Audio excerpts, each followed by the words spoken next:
দেবতা জিউস প্রমিথিয়াসকে বলেছিলেন মানুষ আর পশু সৃষ্টি করতে।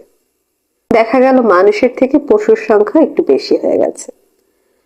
তো জিউস প্রমিথিয়াসকে বললেন, পশুর সংখ্যা তো একটু বেশি হয়ে গেছে, এক কাজ করো, তুমি কিছু সংখ্যক পশুকে মানুষে রূপান্তরিত করে ফেলো। সেই অনুযায়ী প্রমিথিয়াস কিছু পশুকে মানুষে পরিণত করলেন। ফলে তাদের চেহারা হলো মানুষের মতো, তাদের প্রকৃতি এবং আচরণ সেটা কিন্তু পশুর মতোই রয়ে গেল।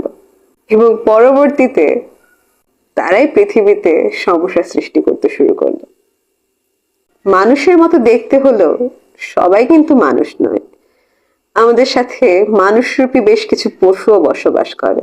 এদেরকে চিনতে হবে এবং চেষ্টা করবেন যতটা সম্ভব এদের কাছ থেকে দূরত্ব বজায় রাখার।